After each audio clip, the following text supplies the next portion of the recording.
नमस्कार। आइए सुनते हैं हिंदी के मशहूर लेखक धीरेन्द्र अस्थाना द्वारा लिखी हुई कहानी मानसी। मानसी मानसी मानसी, बहुत शोर था मानसी का। 4-1 हजार मकानों वाली उस मध्यवर्गीय कॉलोनी का खंबा खंबा जैसे मानसी के अस्तित्व से रोमांचित हो स्तब्ध खड़ा था। जितने मुंह उतनी बातें, लेकिन कमाल यह है कि सारी बातें या तो मानसी की प्रशस्ति में या मानसी की भर्त्सना में। जैसे मानसी न होती तो लोगों की वाक्य शक्ति बिला जाती और घरों में मनहूसियत छा जाती। जवान लड़कों के दिनों को उजड़ने से और स्त्रियों को आपस में टकराने से मानो मानसी ने ही रोका हुआ था। सुबह दोपहर शाम औरतों में एक ही चर्चा रहती। मानसी चलती बहुत शान से है, मानसी संवरती बहुत आन से है, मानसी बोलती बहुत सलीके से है, मानसी हंसती बहुत कायदे से है, मानसी को डांस बहुत अच्छा आता है, मानसी गाती बहुत सुरीला है, मानसी बड़ों का सम्मान करती है, मानसी छोटों को प्यार करती है। मानसी ने जब ज्योग्राफी से इंटर में दिल्ली टॉप किया तो राजधानी के सारे अखबारों में उसके फ़ोटो छपे। मानसी कॉलोनी का गौरव है। मानसी बहुत श्रेष्ठ सभ्य और सुसंस्कृत लड़की है। मानसी कविताएं लिखती है। मानसी को घूमने का बहुत शौक है। मानसी को इतना स्वतंत्र नहीं होना चाहिए। उसकी संगत से कॉलोनी की बाकी लड़कियां भी बिगड़ रही हैं।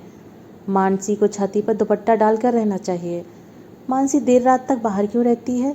जब घर में टीवी मौजूद है तो नाटक देखने के लिए थिएटर जाना क्यों जरूरी है?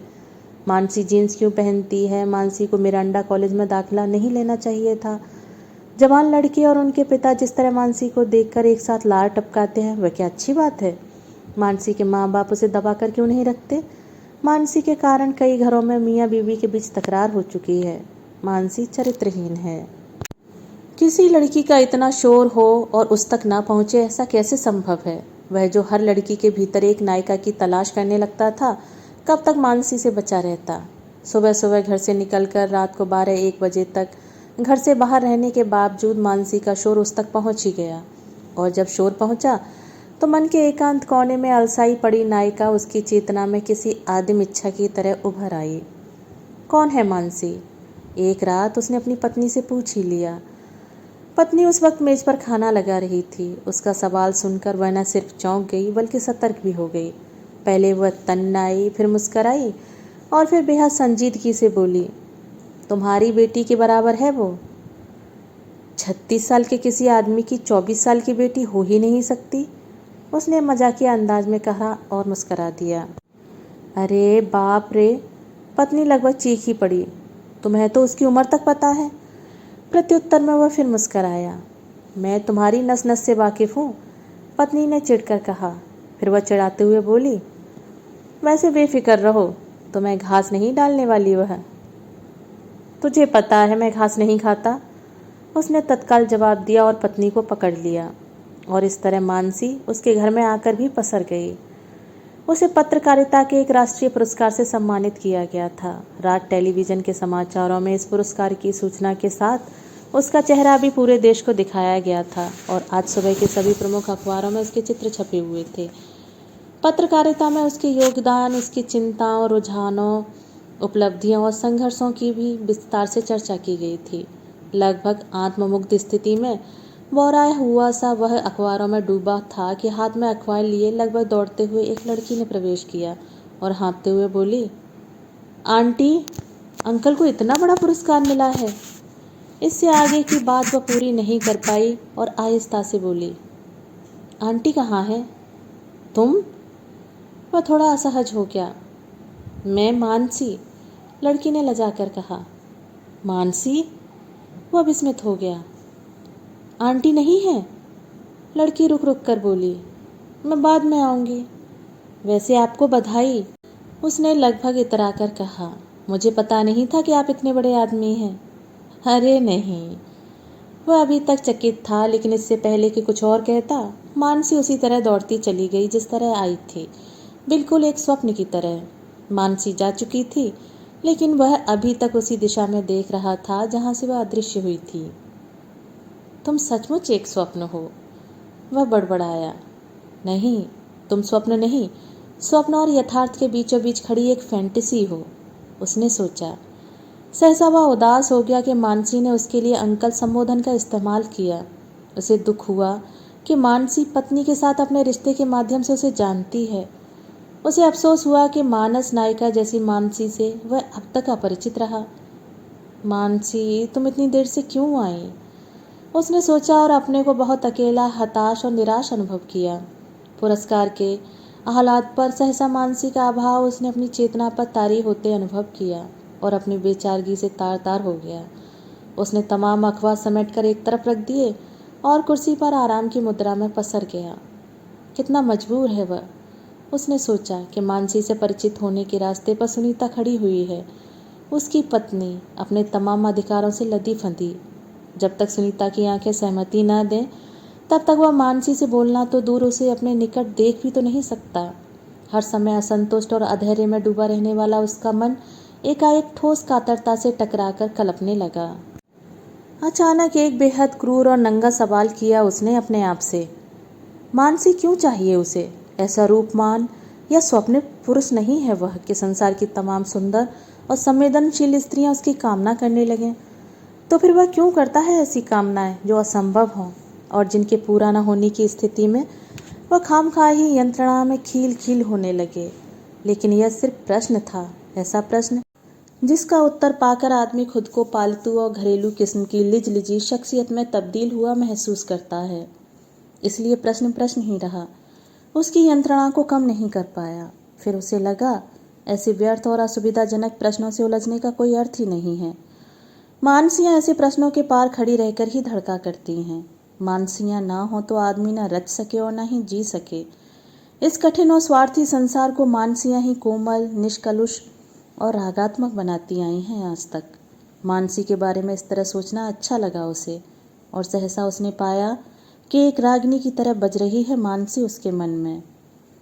मिनट के 60वें हिस्से में भी देख लिया था उसने कि मानसी स्त्री के अस्तित्व का नहीं, स्त्री होने की शर्तों और एहसास का प्रतिरूप है। उसका तेजी से आना, ठिठकना, लजाना, इतराना और उसके बड़प्पन को गहरी निष्ठा से स्वीकार कर स्वप्नमयी हो अदृश्य हो जाना, इतना कुछ एक साथ देख और महसूस कर कौन नहीं चाहेगा कि मानसी सिर्फ उसी के रक्त में एक उबाल की तरह उपस्थित रहे।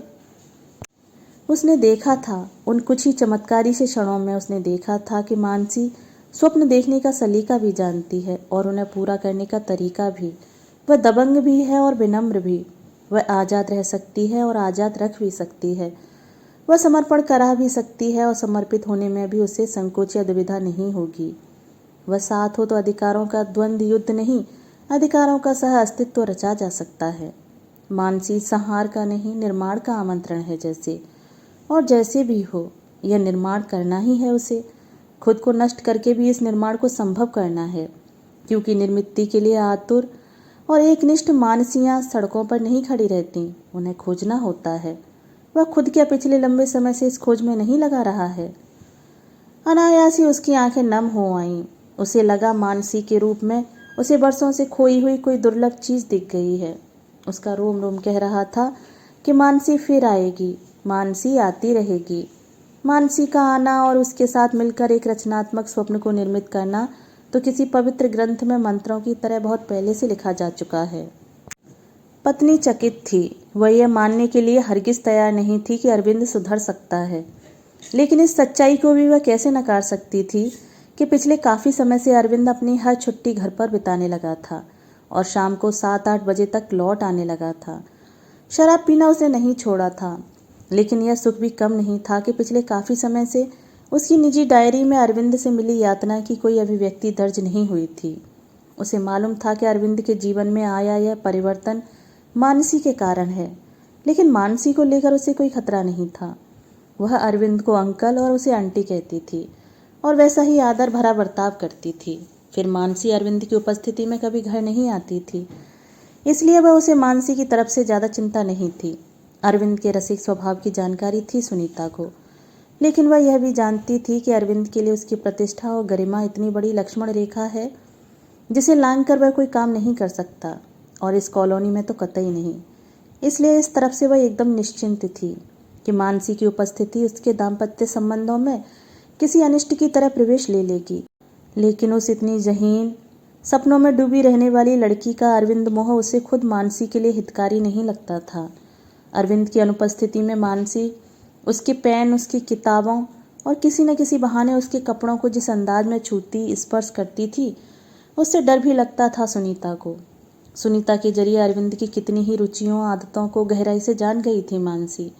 वह किसी भी शाम हाथ में कटोरी लिए चली आती। आंटी, ये भरमा करेले हैं, अंकल को पसंद है ना? या आंटी, अंकल को फलानी कविता के लिए बधाई देना। या आंटी, अंकल पर दबाव डालिए ना, वे इतनी शराब न पिया करें। एक दिन तो हद ही हो गई। सुनीता अरविंद की मैली पैंट शर्ट लेकर उन्हें धोने बाथरूम जा रही थी कि मानसी चली आई और बोली, लाइए मैं धो देती हूँ। अरविंद को तो कुछ नहीं होगा, तब सोचा था सुनीता ने, ऐसा ना हो कि यह लड़की कहीं की न रहे। और इसी प्रक्रिया में एक कांड कर दिया था मानसी ने। जो भी लड़का उसे देखने आता था उसे वह कोई न कोई मीन मेक निकाल कर रिजेक्ट कर देती थी। जब पिछले दिनों आए चौथे लड़के के लिए भी मना कर दिया मानसी ने, तो सुनीता ने सहज जिज्ञासावश पूछ ही लिया उससे, आखिर तेरी भी तो कोई कल्पना होगी, कैसा लड़का चाहती है तू? एक अजीब अभिमान में डूबकर गर्दन ऊपर उठाई मानसी ने और निसंकोच बोली, नाराज नहीं होना आंटी, अगर आप नहीं होती अंकल के जीवन में तो मुझे अंकल ही चाहिए थे। अंकल में जो बात, मानसी ने अपनी दोनों हथेलियां आपस में जोर से भींचकर कहा था और सुनीता को भौचक छोड़ चली गई थी। ये सारी सूचनाएं सुनीता के जरिए अरविंद तक भी आती थीं, लेकिन वह लापरवाही से उड़ा देता था उन्हें। वह बिल्कुल नहीं चाहता था कि सुनीता को इस बात का आभास तक हो कि वह खुद मानसी को लेकर कहीं बहुत भावुक या कमज़ोर है। इस अंतिम बात को भी उसने सुनीता के सामने यह कह ध्वस्त कर दिया कि लड़कियां अपने पति के रूप में अपने पिता की और लड़के अपनी पत्नी के रूप में अपनी माँ की ही कल्पना करते हैं। ऐसा मनोविज्ञान की दर्जनों किताबों में लिखा है कि मानसी अभी बच्ची है और उसका यह किशोर सुलभ उन्माद उसकी उम्र के साथ साथ ढल जाएगा एक दिन। सुनीता को निर्भय कर दिया था अरविंद ने, लेकिन खुद उलझ गया था। वह चाहने लगा था कि मानसी से रोज मिले, लेकिन इधर उसने उसकी अनुपस्थिति में भी घर आना छोड़ दिया था। सुनीता से कह तो दिया था उसने कि उसे अंकल ही चाहिए थे, लेकिन कहने के बाद डर भी गई थी और सुनीता का सामना करने की हिम्मत नहीं जुटा पा रही थी, इसलिए नहीं आ रही थी। आखिर मानसी आई, उसकी मौजूदगी में दूसरी बार। पहली बार तब जब अरविंद ने उसे पहली बार देखा था, और दूसरी बार अब उसके जन्मदिन पर। वह सबसे अंत में आई, बिन बुलाए, थोड़ा सा कुचाती सी। उसकी आंखें, उसके होंठ, उसकी उंगलियां, उसकी चाल, उसकी उलझन, उसका उल्लास, उसकी झिझक, सब कुछ यह बता रहा था कि जन्मदिन की पार्टी में आए राजधानी के चर्चित लेखकों, पत्रकारों, रंगकर्मियों और अधिकारियों को देखकर वह न सिर्फ प्रभावित और सहमी हुई है, बल्कि मुग्ध और गर्वित भी है। वह नीली साड़ी पहनकर आई थी और एक काली डायरी लाई थी। डायरी के मुख पृष्ठ पर लाल गुलाब अंकित था और उसकी लंबी पतली पारदर्शी उंगलियों के पीछे से झांक रहा था। मानसी ने वहां उपस्थित सब लोगों का बहुत शालीनता से अभिवादन किया। डायरी उसे थमाई और हौले से मुस्कुराकर भीतर वाले कमरे में चली गई, सुनीता के पास। उसने चुपचाप डायरी खोली। डायरी खोलते वक्त उसकी उंगलियां थरथरा रही थीं और हृदय एक अजीब सी आतुरता और आकुलता के बीच आ जा रहा था। डायरी के पहले पन्ने पर बहुत सुंदर अक्षरों में नीली स्याही से लिखा था, प्रिय अरविंद को, मानसी का मन। एकाएक यकीन नहीं हुआ उसे। धूल, धूप, हवा, वर्षा, अभाव, दुख, कष्ट, निराशा, वंचना, यातना और निर्ममता से लड़ते लड़ते लगभग प्रौढ़ और खुरदरी हो चली उसकी चेतना 24 वर्ष की युवा और कोमल लड़की का यह समर्पण सहसा झेल नहीं पाई। उसे लगा यह हकीकत नहीं, उसके भीतर दबी कामना का स्वप्न रूप है। लेकिन बार बार पढ़ने पर भी प्रिय अरविंद को मानसी का मन अमिट रहा।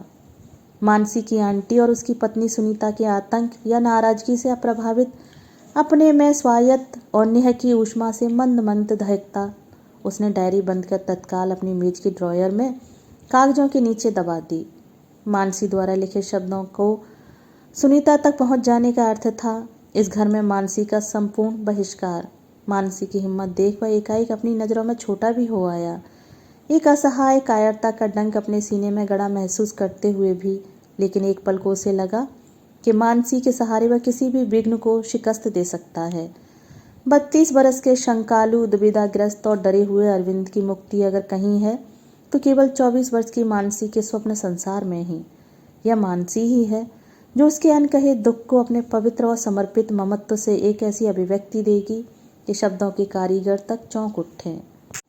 तीसरी बार मानसी से मंडी हाउस की एक सड़क पर सामना हुआ उसका। अंकल आप? खुशी से सराबोर हो उठी मानसी, लेकिन प्रत्युत्तर में वह चुप ही रहा। तो मानसी जैसे ताड़ गई कि कहाँ क्या गलत हुआ है। उसने एक बार भरपूर निगाह से अरविंद को देखा, फिर गर्दन झुकाकर धीमे से बोली, वो क्या है कि अंकल शब्द आदत में शुमार हो गया है ना, इसीलिए मुंह से निकल जाता है। कोशिश करूंगी आदत बदलने की। वह चुप मानसी को देखता रहा और उसकी समझ पर मुग्ध होता रहा। उसके इस तरह लगातार देखे जाने से शायद मानसी को असुविधा होने लगी थी। उसका इरादा मानसी को असुविधा में डालने का नहीं था, लेकिन इस असुविधाजनक स्थिति से मानसी के गाल जिस तरह गुलाबी से सफ़ेद और सफ़ेद से गुलाबी हो रहे थे और जिस तरह उसकी पलकें तथा बक्ष ऊपर नीचे उठ गिर रहे थे, उस सब से वह खुद को भीतर ही भीतर काफ़ी आनंदित और रोमांचित महसूस कर रहा था। आखिर इस स्थिति को तोड़ने की पहल मानसी ने ही की। बहुत अच्छा लिखते हैं आप। अच्छा? वह शरारती हो उठा। बदले में क्या कहना चाहिए मुझे? इतने युवा डायलॉग भी बोल लेते हैं आप? मानसी ने खिलखिलाकर कहा। अच्छा ही है, इससे आपका आतंक कम होता है। आतंक क्यों? वह जिज्ञासु हो उठा। बस होता है। मानसी इतरा रही थी। कितना बड़ा सा तो प्रभा मंडल है आपका, मुझे तो आपसे बात करते भी असुविधा होने लगती है। फिर तो यह आतंक टूटना बहुत जरूरी है, अरविंद ने सिगरेट सुलगाते हुए कहा। क्यों जरूरी क्यों है? मानसी इठलाई। क्योंकि अपना मन तुम मुझे दे चुकी हो, अरविंद ने एक एक शब्द पर रुकते हुए कहा और थोड़े अधिकार लेकिन ज़्यादा संकोच के साथ मानसी के कंधे पर अपना हाथ रख दिया। उसकी आंखें भावुक हो आईं और मानसी की आंखों में नाभ सी थरथराने लगी थी,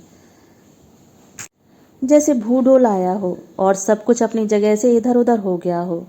मानसी का रोम रोम सिहर उठा, जैसे सड़क पर सिर्फ मानसी थी और अरविंद थे।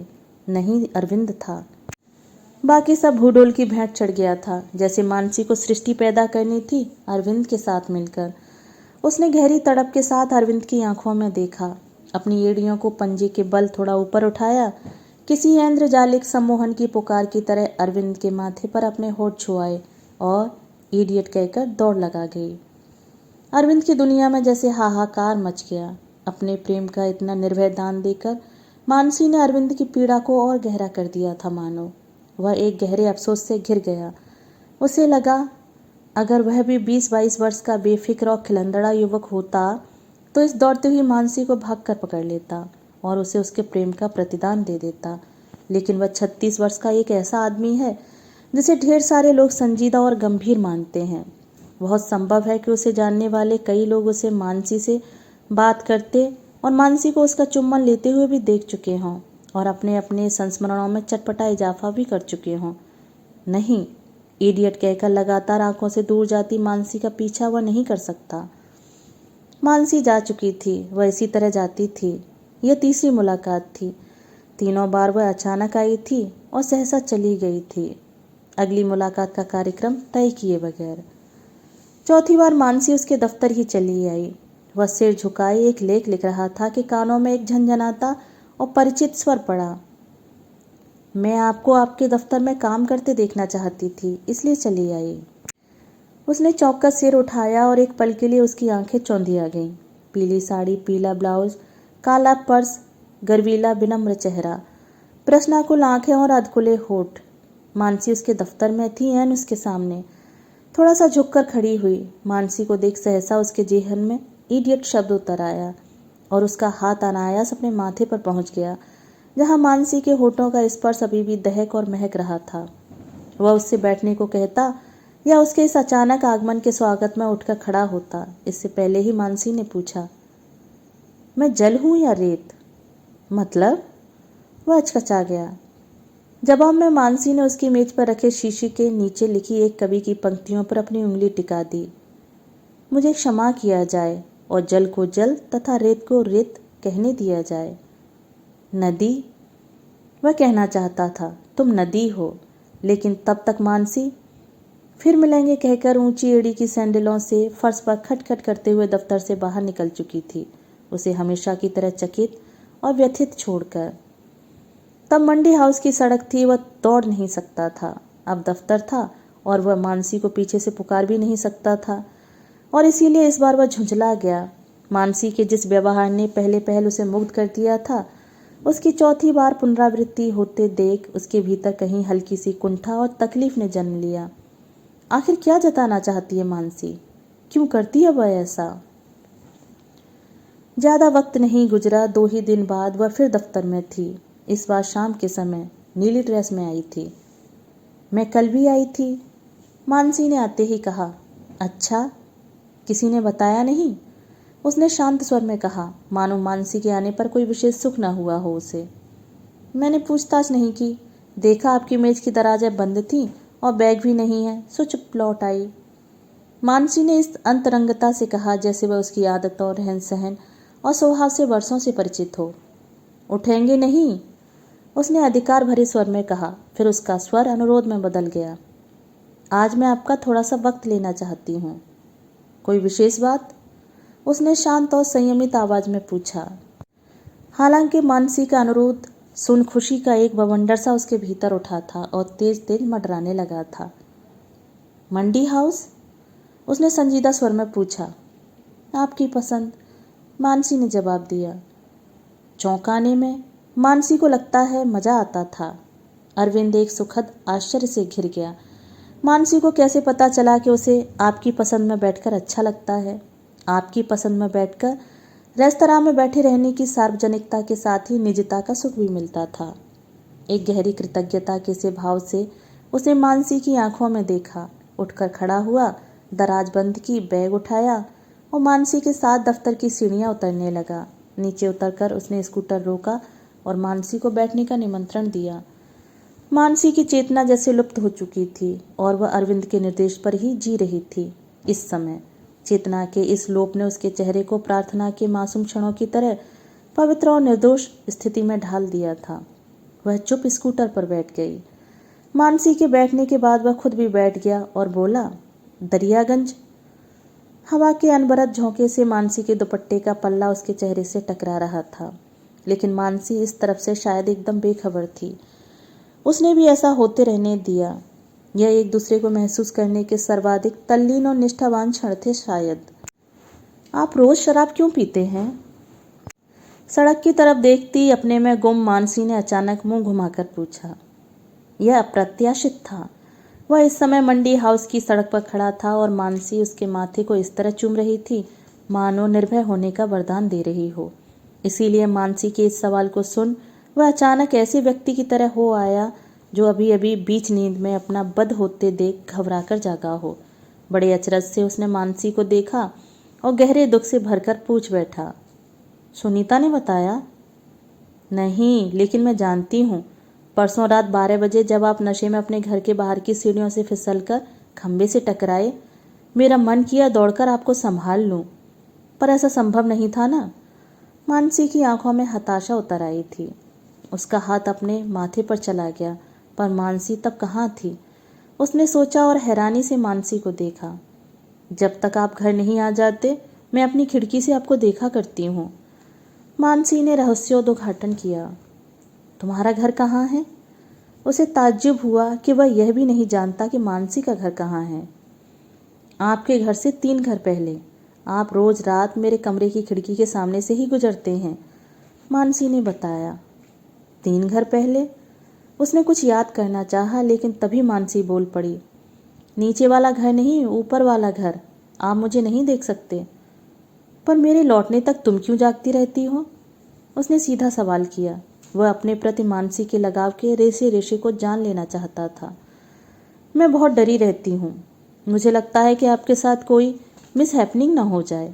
कई बार तो ऐसा हुआ कि आपके आने से पहले मुझे झपकी आ गई और मैंने नींद में देखा कि एक ट्रक।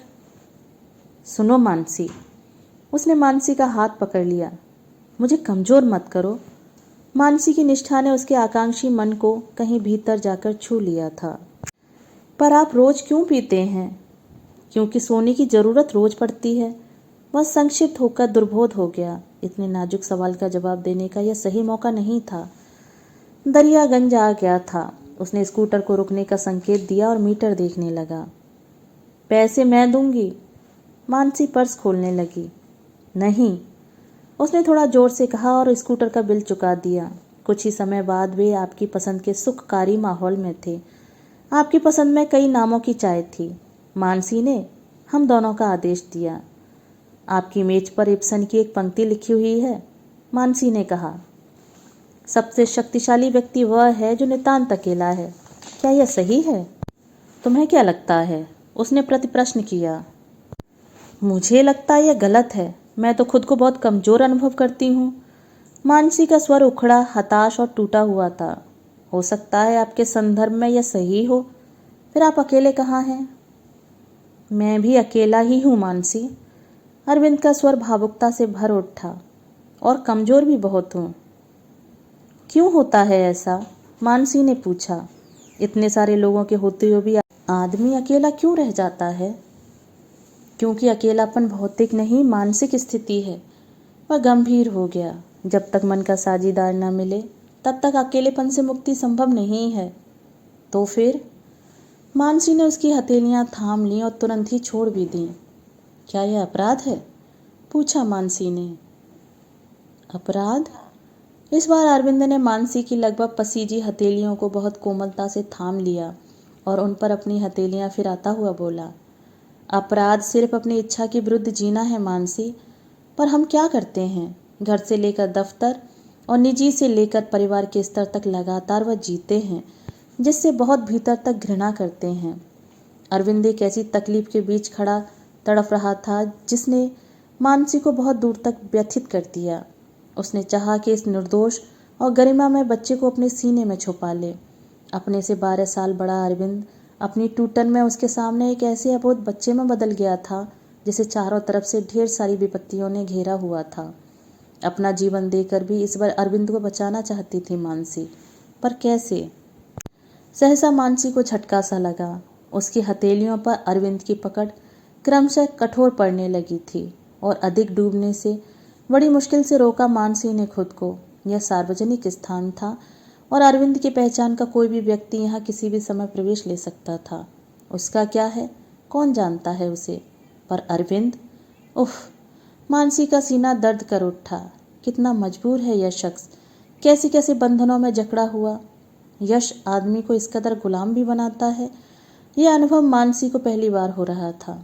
अभी तो कितनी सच्चाइयाँ जाननी है मानसी को इस अपने कल्पना पुरुष के जरिए। आपने डायरी में क्या लिखा? मानसी फिर एक जिज्ञासु प्रशंसिका में बदल गई और उसने आहिस्ता से अपनी हथेलियां छुड़ा लीं। उसमें लिखने के लिए तो पहला पन्ना फाड़ना होगा। तो फाड़ दीजिए। मानसी मुस्कराई।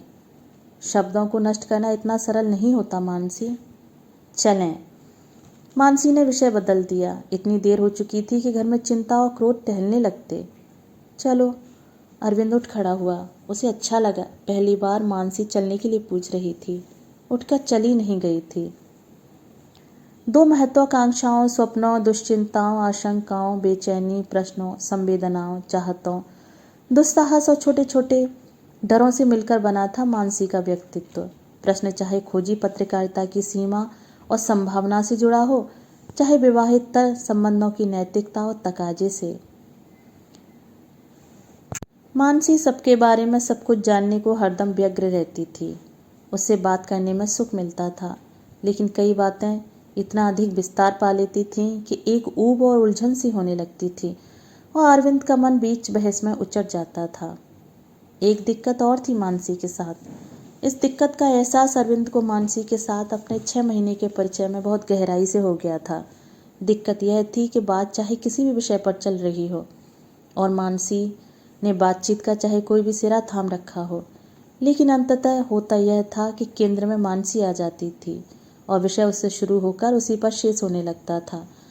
मर्लिन मोनरो उसकी प्रिय नायिका थी और इस बात से वह बहुत पीड़ित रहती थी कि रूप, यौवन, यश और दौलत के कल्पनातीत सुख के बीचों बीच रहने वाली मर्लिन को नींद की गोलियां खाकर एकदम चुपचाप और अकेले मरना पड़ा। मैं होती मर्लिन की जगह तो मानसी कहा करती थी, तो इतनी तन्हा मौत कभी न चुनती और न ही अपनी सार्थकता पुरुष में ही ढूंढने की कोशिश करती। मर्लिन के बाद मानसी को सिमोन द बुवा आकर्षित करती थी। बुवा की द सेकंड सेक्स किताब उसने कई बार पढ़ी थी और किताब से उठे कई प्रश्नों को लेकर घंटों उसका दिमाग चाटा था। आपकी पसंद में 6 बजे मिलने को कहा था मानसी ने, और इस समय 6:30 हो रहे थे। अरविंद 2 प्याले चाय और 3 सिगरेट फूंक चुका था उसकी प्रतीक्षा में, और झल्ला रहा था कि आखिर ऐसा क्या है मानसी में कि उसके जैसा परिपक्व और व्यस्त आदमी एक किशोर प्रेमी किसी आतुरता में मानसी की प्रतीक्षा में गर्क हो रहा है। वह किलस रहा था और मन ही मन मानसी का विश्लेषण कर रहा था कि बड़ी हड़बड़ाहट के साथ प्रवेश किया मानसी ने। 6:40 हो रहे थे, ठंड बढ़ने लगी थी। मैं फंस गई थी, मानसी ने जल्दी से कहा। रूमाल से अदृश्य पसीना पोंछा और कुर्सी पर बैठ गई। वह चुप रहा और दोनों हाथों की उंगलियां आपस में फंसाकर उन पर अपना चेहरा टिका मानसी को देखने लगा। नाराज हैं? मानसी ने पूछा। मैं तुम्हारा कौन हूँ? उसने उसी मुद्रा में कहा। Friend, philosopher and guide. Mansi हंस दी। मेरी फीस? वह पूर्ववत संजीदा था। फीस? मानसी इस बुरी तरह चौंकी जैसे अरविंद पगला गया हो, लेकिन उसे उसी तरह संजीदा देख एकाएक उसके चेहरे पर सख्ती उभर आई। उसने एक एक शब्द पर ठहर कर पूछा, क्या आप सीरियस हैं? हाँ। सचमुच फीस चाहिए आपको? सचमुच। क्या लेंगे? मानसी की आंखों में अजीब सी दृढ़ता उभर आई। यह तुम जानो। अरविंद उसी मुद्रा में बैठा था और जैसे हवा से बातें कर रहा था। तो उठें? मानसी ने जिस्म को रोमांचित कर देने वाली आदेशात्मक आवाज में कहा और खटखट करती रेस्तरां से बाहर निकल गई। मानसी के इस रूप की जानकारी नहीं थी उसे। कुछ देर वह यूं ही अवाक बैठा रहा, फिर पैसे चुकाकर बाहर निकल आया। वह मानसी एक स्कूटर रुकवाकर उसमें बैठ चुकी थी और उसकी प्रतीक्षा कर रही थी। उसे सचमुच सिहरन सी होने लगी। क्या करने जा रही है मानसी? कहाँ जा रही है मानसी? उसे भी साथ जाना है या अकेली ही जाएगी मानसी? आशंकाओं से घिरा हुआ वह स्कूटर के करीब आया। बैठें। मानसी की आवाज़ ही नहीं, चेहरा भी तंद्रिल हो गया था, पर साथ ही उसकी आंखों में कुछ कर गुजरने का अजीब सा जिद्दी भाव भी उतर आया था। वह चुपचाप किसी नटखट लेकिन डरे हुए बच्चे की तरह स्कूटर में आ बैठा। मानसी से बचते हुए उसके बैठते ही मानसी ने स्कूटर वाले से कहा, शांतिवन। शांतिवन? उसकी चेतना पर यह सुहानी और रोमानी जगह किसी पत्थर सी टकराई। उसने चुपचाप घड़ी देखी। 7:10। इस समय तक शांतिवन एक गहरे सन्नाटे और पारदर्शी अंधेरे में डूब चुका होगा। उसके घने वृक्षों के नीचे अंधेरा भय की तरह उतर आया होगा। उसे सचमुच ठंड लगने लगी। शांतिवन आ गया था। मानसी उसके समानांतर चलती रही, चुप, निर्विकार। इतनी सघन और रहस्यमय चुप्पी से लड़ने के लिए अरविंद ने सिगरेट जला ली। जब तक सिगरेट खत्म हुई, वे पेड़ों के एक बड़े झुरमुट के घने और खामोश साए के नीचे अंधेरे से एकाकार हो चुके थे। तभी मानसी रुक गई। इतने अचानक के संभलते संभलते भी अरविंद मानसी से टकरा ही गया, और इससे पहले कि उसके होठ स्वभाववश सॉरी शब्द का उच्चारण करते, उन पर मानसी के उत्तप्त अछूते और जवान होठ आकर चिपक गए। लो और लो। मानसी बड़बड़ाई और उसके होठों, माथे, गर्दन और गालों पर किसी हिस्टीरिया के रोगी की तरह टूट पड़ी। मानसी के इस अप्रत्याशित ज्वार को उसका स्थिर, अप्रस्तुत और प्रेम का शालीनता से लेन देन करने वाला तन मन झेल नहीं पाया। मानसी! उसने सख्त लेकिन फुसफुसाहट सरीखी आवाज में मानसी को अपने से अलग करने की कोशिश करते हुए कहा। उसे ध्यान आ गया कि इस हालत में अगर कोई उसे देख ले तो वह अखबारों का विषय तो बन ही जाएगा। उसका अपना घर कुंभी पाक नरक में तब्दील हो जाएगा। घर, दफ्तर, कॉलोनी, दोस्त, प्रतिद्वंदी, पत्रकार, किस किस को जवाब देता फिरेगा और किस किस से टकराएगा उसका अंतर्मुखी, संकोची और भीरू व्यक्तित्व। मानसी अलग नहीं हटी थी, बल्कि और भी कसकर उससे चिपट गई थी। मानसी हटो! अचानक उसने मानसी को कसकर धक्का दे दिया। उसके धक्के से मानसी लड़खड़ा गई और पेड़ से टकरा गई। उसका शॉल नीचे गिर पड़ा। एक पल के लिए उसकी आंखें आहत होकर अरविंद के चेहरे से टकराईं और दूसरे ही पल वह फिर हाँफते हुए अरविंद के जिस्म से आ लगी और लड़खड़ाई आवाज में बोली, 6 महीने से अभाव के नरक में जल रही हूं मैं, और नहीं। लेकिन उसका यह तरीका नहीं है। अरविंद ने उसे फिर छुड़ाने की कोशिश की। मैं किसी तरीके को नहीं मानती। अरविंद जी के प्रभामंडल से लड़ते लड़ते टूट गई हूँ मैं। मुझे अरविंद जी नहीं, अरविंद चाहिए, सिर्फ अरविंद, और वह भी तत्काल। मानसी ने टूटे, थके और समर्पित शब्दों में कहा और उसके गले से लगकर रोने लगी। अरविंद का मन भर आया। मानसी के जिस्म का उद्दाम आवेग एक शिथिल और कातर उपस्थिति में ढल रहा था। उसे लगा कि सारी वर्जनाओं और आशंकाओं के पार जाकर वह इसी पल मानसी को अपना ले, संपूर्ण और सर्वांग। आखिर यही तो चाहता रहा है वह खुद भी। तो फिर इतना संकोच क्यों? प्रेम का इतना खुला, सार्वजनिक और बेगवार निमंत्रण भी उसकी शिराओं के रक्त को गर्मा क्यों नहीं पा रहा था? इस सर्द रात में एक युवा, सुंदर और दहकता हुआ स्त्री शरीर उसे ऊष्मा देने के बजाय बर्फानी एहसास के आगोश में क्यों धकेल रहा है? शायद प्रेम का इतना दबंग, आक्रामक और आकस्मिक समर्पण उसके संस्कार और व्यवहार की दुनिया में एकदम अनजाना और अपरिचित रहा है। इसीलिए आज वह उस मोर्चे पर बिना लड़े पराजित हो रहा है जिसे फतेह करने की कामना में ही जी रहा था वह पिछले 6 महीने से। उसने पुनः एक सिगरेट सुलगा ली, जमीन से मानसी का शॉल उठाकर उसे उड़ाया और बोला, चलो। मानसी ने सिर झुका लिया और अंधेरे को चीरकर आगे बढ़ते अरविंद का पीछा करने लगी, निशब्द। उसके आगे सब कुछ पाकर बीतरागी हो उठे आदमी की तरह चल रहा था अरविंद, लगातार यह सोचते हुए कि मानसी के निमंत्रण को ठुकराकर शायद उसने अच्छा नहीं किया, पर अब क्या हो सकता था सिवाय एक गहरे पश्चाताप में डूबने उतराने के। मानसी को नींद नहीं आती। 3 महीने से उसकी आंखें अनवरत जल रही हैं। जब भी आंख बंद करती है, शांतिवन वाला दृश्य उसकी चेतना में हा हा हू करने लगता है। कितनी ही रातें वह चौंक कर उठ बैठी है और कितनी ही रातें पूरी पूरी रात जागी हुई हैं। घर में, कॉलेज में, किताबों में, नींद में, हर कहीं बस एक ही दृश्य। इस दृश्य से टकराते टकराते उसका मस्तिष्क जगह जगह से दरक गया है मानो। अगर 3 महीने पहले शांतिवन की उस स्तब्ध रात में उसके उन्मादी समर्पण को अपना लिया होता अरविंद ने, तो शायद उसकी आत्मा में मनहूसियत की तरह गूंजता यह विलाप उसे इस तरह न सताता। उसे खुद पता नहीं कैसे क्या हुआ। उसने तो हमेशा अरविंद के सम्मान, प्रभामंडल, लोकप्रियता और प्रतिभा से ही प्रेम किया। वो हमेशा यही चाहती रही कि उसके जीवन में अरविंद एक वृक्ष की तरह उपस्थित रहे और वह उनकी घनी और सरपरस्त छांव में रहते रहकर ही इस प्रतिकूल दुनिया में अपने स्वतंत्र अस्तित्व को आकार दे। अरविंद को एक पुरुष की तरह न उसने चाहा था, न ही अरविंद के पुरुष में अपने अस्तित्व की सार्थकता पाने की उसने इच्छा की थी। तो फिर क्यों हुआ ऐसा कि अरविंद उसके स्वप्नों में, उसकी कामनाओं में एक पुरुष की तरह आकार लेते रहे?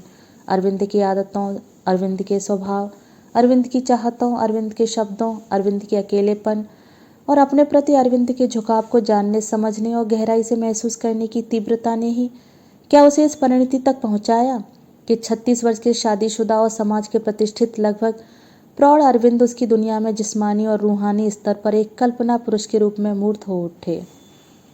लेकिन इसका क्या करे वह कि उसकी जैसी लड़की का कल्पना पुरुष अरविंद जैसा व्यक्ति ही हो सकता है।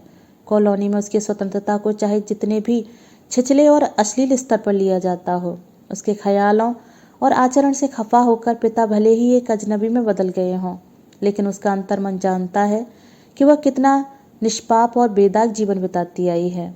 अरविंद से पहले किसी को भी अपना मन नहीं दिया मानसी ने। उसे लगा ही नहीं कि उसकी जैसी स्वप्नदर्शी और महत्वाकांक्षी लड़की को पत्नी के रूप में कोई पुरुष झेल सकता है, या खुद वही किसी ऐसे पुरुष को पति स्वीकार कर सकती है जो जमाने भर की मूर्खताओं, अंधविश्वासों और कुंठाओं से भरा हुआ है। सुखों, दुखों, स्वप्नों, यातनाओं को बिना कुंठा और पूर्वाग्रहों के शेयर कर सकने वाले पुरुष की प्रतीक्षा में उसने अपने जीवन के 24वें वर्ष को भी सूना, अधूरा और रिक्त रहने दिया। उसकी कितनी ही हमउम्र सहेलियां इस बीच घर बसाकर यहाँ वहाँ चल दी। कितनी ही सहेलियों के घर आंगन में बच्चे ठुनकने लगे और कितनी ही सहेलियां घर बसाने के बाद घर तोड़कर अदालतों में तारीखें भुगत रही हैं। वह भी चाहती तो ऐसा ही कुछ कर लेती अब तक, पर उसने ऐसा नहीं किया क्योंकि अपनी ही शर्तों पर जीवन को आकार देना चाहती थी वह। उसे भरोसा था कि देर सवेर वह एक ऐसे जीवन साथी को खोज ही लेगी जो उसे भी स्वाधीन रखे और खुद भी स्वाधीन रहे। और ऐसे आदमी का अस्तित्व उसे अरविंद में दिखा। इसका क्या करे वह? अपने कल्पना पुरुष की प्रतीक्षा में अरविंद के बाहर ही खड़ी रहती वह। लेकिन खुद अरविंद जिस तरह अपने प्रभामंडल से बाहर निकलकर उससे मिले, घुले और खुले, उससे लक्ष्मण रेखा के भीतर पहुंच गई वह। यह सही है कि उनके जन्मदिन पर डायरी में अपना मन पहले उसी ने दिया, लेकिन अरविंद उस मन को अस्वीकृत भी तो कर सकते थे। उन्होंने अपना क्यों लिया उसका मन? और जब अपनाया था तो शांतिवन में उसका इतना निर्मम मर्दन क्यों कर दिया? क्यों इतनी संजीदगी से मांगी थी उन्होंने फीस? क्यों पूछा था कि वह मेरे कौन है? और जब स्त्री होने के बावजूद उसने खुद ही उनके और अपने रिश्ते को आकार देना चाहा तो उन्होंने धक्का दे दिया। उफ! मानसी की कनपटी फिर तड़तड़ करने लगी। अरविंद द्वारा धक्का दिए जाने का दृश्य फिर से कद्दावर होने लगा। बस इसी दृश्य को नहीं झेल सकती मानसी। काश यही एक दृश्य कोई उसकी स्मृति से मिटा दे। यह दृश्य उसके स्नेहल और रागात्मक संसार को हिंसक और बर्बर रणस्थली में बदल देता है। अरविंद द्वारा अपमानित कर दिए जाने पर भी उनके विरुद्ध नहीं जा सकती मानसी, पर उसे ठुकराकर खुद भी तो एक रौरव नरक में जल रहे थे अरविंद। शांतिवन वाली घटना के बाद वह अरविंद से एक बार भी नहीं मिली, लेकिन रोज रात 12 और 1 बजे नशे से आक्रांत अपने आत्मघाती व्यक्तित्व को थरथराते कदमों से अपने घर तक पहुंचाते उसी की खिड़की से गुजरते हैं वह। आंटी बता रही थी कि पहले से ज़्यादा पीने लगे हैं अरविंद। अरविंद जल रहे हैं, अरविंद नष्ट हो रहे हैं, अरविंद मर रहे हैं। उसके समर्पण को अस्वीकार करके अरविंद भी सुखी नहीं है। एक अजीब सा सुख मिला मानसी को, लेकिन यह सुख भी मानसी के लिए अनिद्रा ही लाता है। कैसे सोए मानसी? मानसी जानती है कि खुद को नष्ट कर देंगे अरविंद, लेकिन उससे एक शब्द नहीं कहेंगे। अपने बड़प्पन के दायरे से निकलकर मित्रता की पुनर्स्थापना वह खुद कभी नहीं करेंगे। आंटी सिर्फ कहती हैं, लेकिन अरविंद की नस नस को जानती है मानसी। वह जानना ही उसके और अरविंद के संताप का स्रोत है, यह भी जानती है मानसी। इस स्रोत को ही नष्ट करना होगा, वरना मुक्ति संभव ही नहीं। खिड़की से सिर टिकाए अरविंद के इंतजार में जागती सोच रही है मानसी कि खुद को अरविंद से और खुद से अरविंद को कैसे मुक्त करे वह। तभी सड़क पर शोर सा हुआ। अंधेरे में आंखें फाड़कर देखा मानसी ने। खुद को संभाल न पाने के कारण नशे में धुत अरविंद रिक्शे से लुढ़ककर सड़क पर गिर पड़े हैं। मानसी के कंठ से दबी दबी चीख निकल पड़ी। रिक्शे वाला अरविंद की घड़ी खुल रहा था। शोर मचाने से अरविंद की प्रतिष्ठा जा सकती थी, इसलिए आंखों में आंसू लिए सिर्फ देखती रही मानसी की अरविंद के सिर पर लात मारकर भाग गया रिक्शे वाला। हे भगवान! मानसी को लगा कि पृथ्वी को फट जाना चाहिए। इस आदमी के लिखे एक एक शब्द को कितने गौर से पढ़ते हैं लोग। हे ईश्वर! मानसी ने प्रार्थना की, इस रिक्शे वाले को क्षमा करना। यह नहीं जानता कि इसने क्या किया। अरविंद उठ रहे थे। लड़खड़ाते हुए वह उसकी खिड़की के ऐन नीचे आए। सिर उठाकर उन्होंने एक पल के लिए ऊपर ताका और आगे बढ़ गए अपने घर की तरफ। अब घंटी बजाई होगी उन्होंने, मानसी ने सोचा। कुछ ही देर बाद दरवाज़ा खुलने और बंद होने की आवाज़ सुनी मानसी ने और अपना सिर खिड़की की चौखट पर दे मारा। मानसी को पता चला अरविंद जा रहे हैं। उनका अखबार उन्हें मुंबई भेज रहा है। फिलहाल अकेले जा रहे हैं, बाद में आंटी को भी लेकर जाएंगे। खुद को रोक नहीं पाई मानसी। अरविंद के दफ्तर पहुंच गई। वह उठने की तैयारी कर रहे थे। उसने देखा और चेहरे पर बिना कोई भाव लाए धीमे से बोले, मैं जानता था तुम आओगी। हम दोनों पीने आपकी पसंद चलोगी? मानसी चुप रही। पूरे 6 महीने बाद इतने करीब से देख रही थी वह अरविंद को। जरा भी नहीं बदले, सिर्फ चश्मा नया है और आंखों के नीचे की सूजन थोड़ा और बढ़ गई है। घड़ी कहाँ गई? मानसी ने पूछा। शांतिवन वाली घटना के बाद से मेरा इंतजार करना भी बंद कर दिया था क्या? शांति से पूछा अरविंद ने। उफ! भीतर तक सिहर गई मानसी। इसीलिए तो चाहिए था यह शख्स मुझे, उसने सोचा। इसीलिए तो दिया था इस आदमी को अपना मन, क्योंकि यह मन की कद्र करना जानता है। बम्बई कब जा रहे हैं? 2 रोज बाद। क्यों? क्योंकि मन में बैठी हुई मानसी से सिर्फ समुद्र ही मुक्ति कर सकता है। पहली बार चूक हुई मानसी से। वह समझ नहीं पाई कि अरविंद क्या कहना चाहते हैं। समुद्र को बीच में लाकर आहत होकर बोली, आप तो मुक्त हो जाएंगे, मुझे कौन मुक्त करेगा?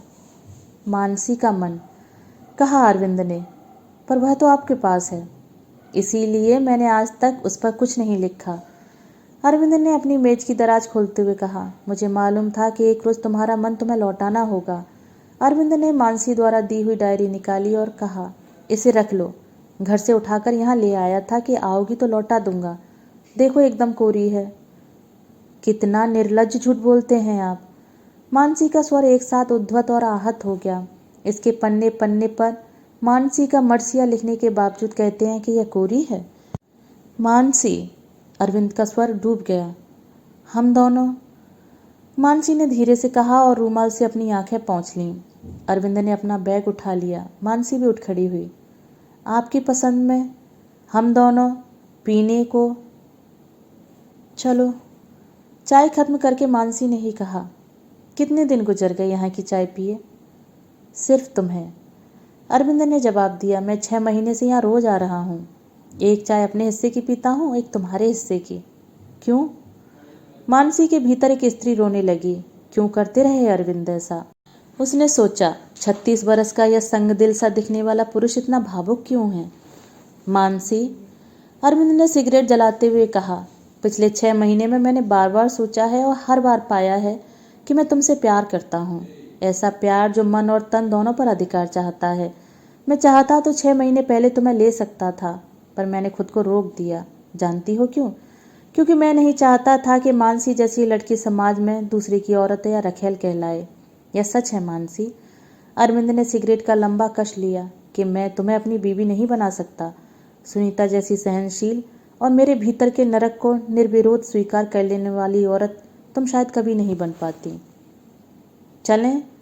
मानसी बीच में ही पूछ बैठी। नहीं, मुझे पूरा सुने बगैर नहीं जा सकती तुम, अरविंद ने आदेश सा दिया। तुमने सिर्फ मेरा उजास देखा है, मेरे भीतर का अंधकार और दुर्गंध से परिचय नहीं है तुम्हारा। मेरे भीतर की अंधेरी, घृणित और असहनीय दुनिया में सिर्फ सुनीता ही रह सकती है। तुम्हारा तो दम घुट जाएगा वहाँ। मेरे अशक्त और खोखले हो चुके तन को प्रेमिका की नहीं, परिचारिका की जरूरत है मानसी। और परिचारिका मानसियाँ नहीं, सुनीताएं ही हो सकती हैं। और कुछ? कातर हो उठी मानसी।